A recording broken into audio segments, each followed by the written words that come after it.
first, for those who don't know me, so I'm Quentin in French. I'm from Belgium, 26 years old. I am engaged. I will be married in November, so this is good news. And I've been a Christian for 6 years. I've always had existential question about life, about the meaning of life. Still am a very logical, analytical person. I like to think. And so this led me to study philosophy and to study theology. So you know a little bit more about my background and how I approach the question. And I just would like to speak a little bit about the frame of this intervention, just to have a few things. So it will be very practical. I don't know how you guys approach the topic, and this is a Q&A, so I will only speak for 15 minutes and then give more space for question and answers. I can speak more if there's no question and answers, but I guess that people have questions that they want to speak out loud, and we can discover together, explore a path to answer the question of suffering, which is a really big question, interesting one. We could do much more than what is going to be presented here. Obviously, we could do hours about the topic and still not have reached an answer, because there are so many things that have to be put into perspective. So the answer will be a good enough one, not a perfect one, but a good enough one, because this is, as I said, very hard to answer. There are many ways to answer. So the point is to give tips and tricks for student ministry. Imagine my perspective and how I approach the question for today is, imagine you have a student in front of you with this question, and how can you help the student? How can you actually talk to that student, and how can you help the student go a little bit further on the way to answering the question for him or herself? And yeah, I'll try to be as practical as I can be. So there are a few things that I would like to talk about, and these are just thoughts, ideas, things we can discuss. And I don't know for how long you have been on the path of this question. Maybe it's been years, maybe you've had classes about that, maybe you have an answer for yourself, maybe it's the first time you ask the question. And so some things you might have already heard, some stuff you might not have already heard. So let's dig in the question. The first thing I would like to share is our own assumptions about the question of suffering. How do we approach the question? How the person in front of us is approaching the question of suffering? This will basically determine how you're going to answer the question. So let's say, for example, that the person studies philosophy and has a philosophical question about suffering. He talks or she talks about suffering in general. Or let's say that the person in front of you has lost his or her grandmother last week and is talking about suffering. Well, this will really determine how you're going to answer. There is no good answer. There is no bad answer. There are only foundational, to me, foundational things to be there, so you can answer in a way that is good enough. Not perfect, but good enough. So there is one practical thing, you probably have heard about it, but it's good to remember this regarding the question of suffering and how to answer it with student and in student or youth ministry. It's the scale of angle. For those who are not aware of this scale, it's not a perfect one, but at least it's a tool. You have a scale where you can put people in categories. So you see me doing this between brackets because you cannot put someone into a category very absolutely, but at least it's a tool where you see the person where he or she is at. Does he or she have a whole knowledge about who God is, or not at all? Do they know the gospel? Not at all. Do they have an idea of the concept of suffering or not? Did they hear a certain kind of argument and are wrestling with this, or not at all? Well, the big thing for me, and tips and tricks for student ministry, is to know the person whom you're talking with. It's so important to ask questions before even giving an answer.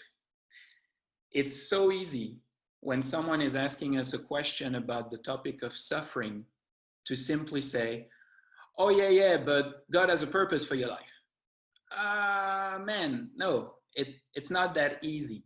The person is coming with a real question and with a real struggle sometime behind it. So there is nothing worse than not answering a question that is asked and answering a question that was never asked. I'm going to repeat that because it's important, I believe. There is nothing worse than not answering a question that is asked and answering a question that was never asked. So it's important to know who the person is. What is the background? What is, how is the person approaching the question? Simply, what is the assumption? What are the assumptions, the worldview that the person has, and how do they deal with the question of suffering before even giving an answer? It is more a matter for us because, I mean, we could have an whole other hour giving specific answer to each individual who is here today, me included, but here is more of as person who are helping others or having those kind of questions. How do we react? And to me, it is more a matter of asking the right questions rather than giving the right answer, because the right answer may not be fit for the person at the time that we're talking with that person, neither the content, however good and however great, we can say that God is turning every curse into blessing. Everything that is happening has a purpose for God, and anything we are going through, any trials, any suffering, is for the purpose of building us up and to bring us closer to God. Okay, yeah, these are, to me, truth statement, but at the same time, is the person in front of me asking the question ready to hear those answers or not? It is more a matter to me of asking the right questions. Okay, why do you ask the question of suffering? What is it about that you have this in your mind? Is it something that you have experienced, or simply you want the logical argument? You want the moral argument? What do you want? And then you start to have that genuine, intentional relationship. Even if it's just a 10 minutes on the campus or wherever you are talking with the person, it's simply, I care for you, and I'm not here to give you the basic Christian answer that you can get on the internet. No, you mean to me, and you're a person, and I want to share with you and discover together, explore the path. And it's a hard one. And the question of suffering, it's too easy and too presumptuous to just say, yeah, it's an easy answer. I've seen people do that. It's oh yeah, it's an easy answer. The question of suffering is simply God has a purpose. No, it's harder than that. And it comes to the second thought, second idea. We have the assumptions. Now we have the definitions. Whenever we approach this question, what are our definitions about what we talk about? it's so easy to confuse a word for another. And whenever someone is asking a question about the topic of suffering, pain, whatever it is, to assume that I understand what you're asking and I understand what you are actually talking about, and I define exactly the same way than you are the words that we're using.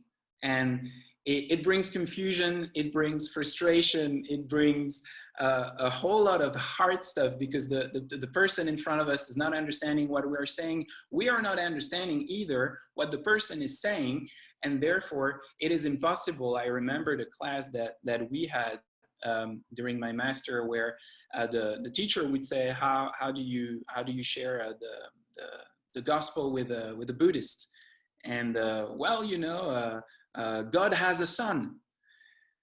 Well, for a Buddhist, no, God has no son at all. It's impossible. I've lost him right there.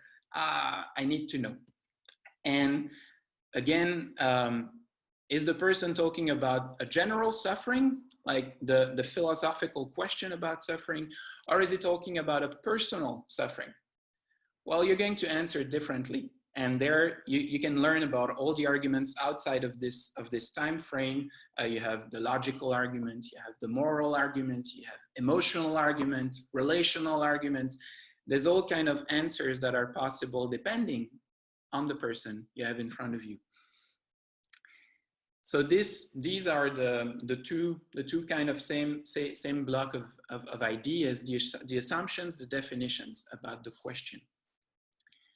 A third aspect I would like to bring is simply, maybe you've heard about that, maybe you have not heard about that, some external perspectives to the question of suffering. Why do we ask the question of suffering? Meaning, for instance, that in the Muslim religion, you know, the question of suffering is something that basically does not exist, because it's inshallah, it's God's will anyway. So the topic of suffering is not, do I suffer or not? It's yeah, it's inshallah, it's the will of God, and anyway, anyhow or so, it's how it is. And it's very recently that the question of suffering was brought up among the Muslim theologians and the Muslim community. For the Hindus, I've been to India, and the question of suffering is basically a non-existent one, because if you experience suffering, it's because of your karma. It's not because there's no answer to that. It's, yeah, you've done bad deeds in the past life, and therefore you are reaping what you have sown in the past. So the question of suffering in Hinduism is totally different than a Westerner perspective. The Buddhist, I was listening on the way home to a Buddhist explaining suffering, and so interesting, because he said, well, suffering is only a projection of your mind. It's only an idea you have, but this is wrong. It's just because you think it is suffering, but actually this is not suffering. Oh, wow, okay, totally different than me. But regarding the generation we're in, with all the spiritual diversity and the spiritual fluctuality of people looking for Eastern religions, they have Buddhist ideas, they have the yoga ideas and stuff like that. So the first noble law in Buddhism is that life is suffering and you have to escape this. Okay, so do I answer to a Buddhist like I answer to a 16-year-old student who is an atheist and has always been in an atheist mindset? The medical, biological perspective, suffering is good. Suffering tells you there is something wrong in your body, and therefore you go to the doctor. So suffering is a good thing. It tells you where you ache, where the pain is, and fortunately we have suffering, we have pain. When you talk about biological and medical pain or suffering, you know, those people who have a disease that they do not feel anything. So whenever they put their hand on a stove that is super hot, they don't feel it. They don't feel the pain. They don't feel the suffering about it. It's hard because they can kill. They can kill themselves. They can be hurt because they do not feel anything.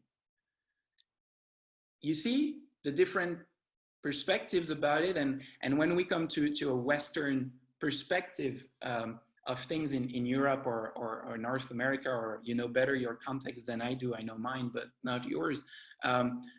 Where we have the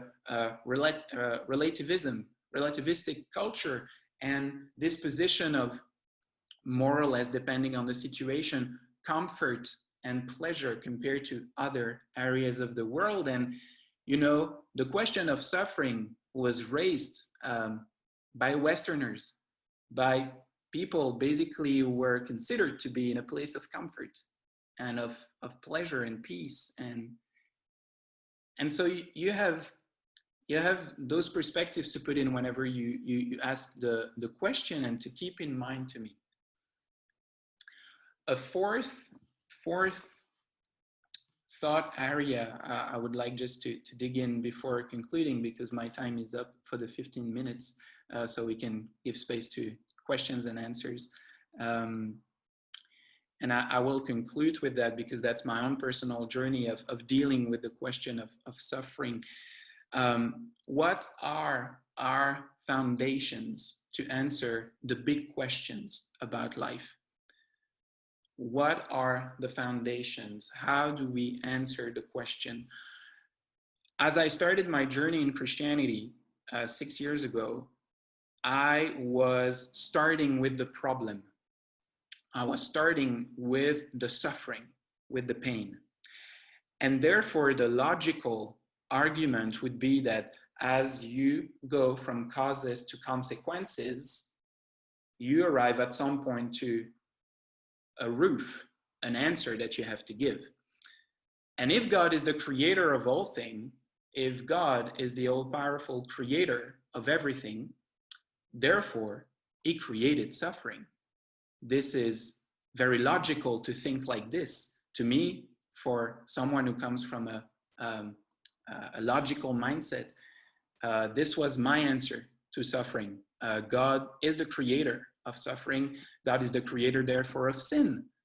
Because he's the God of creation. So he created things. Because I was starting from the suffering problem. And then as I went on the years, you imagine that my answer changed, because, well, if you say that God is the author of suffering, fine. I mean, I was at that point, at some point in my life. But then I realized that I had to start my foundations from somewhere else, from who God is. And one of the foundational level of my worldview is that God is good. God is love. God is gracious, is forgiving. God is not the author of sin. God is not the author of temptation. God is not the author of trials. He is not the author of suffering, therefore. So the question must be asked, where does suffering comes from? Because I see it. But the answer will change drastically, because if you don't start from the problem you're seeing, but from the foundational level of who God is and his character, the answer is not anymore God is the author of suffering. What is the answer? Well, that's up to each person, because there's no good answer. There's good enough answer, that there are different opinions to that. So this is all for today, like the 15 minutes. I mean, I think I'm in 20 minutes now. And if you have questions and answers, I do not promise that I will answer, but we can all answer to that, because these are probably going to be hard questions.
orders massacres and he's bad. Well, the thing is, how I would answer, how do we respond? First would be to know, again, ask questions. Okay, what do you know about the Bible? What do you know about those atrocities? Where did you get those informations? What do you know about it? And to get to know the person, because he's going to be very talkative. He wants to talk about it. So, okay, tell me what you know, and then we can go from there. One thing that is always very interesting is the context. Context, always. In the Old Testament, you see God apparently being a bloodshed God. But when you know the context, you know that God is actually raising the standards of ethics much higher than any other people in the peninsula. In all the region there at the time, there were even more bloodshed than the Israelites, than what God said. So in anything that is ethical or moral, where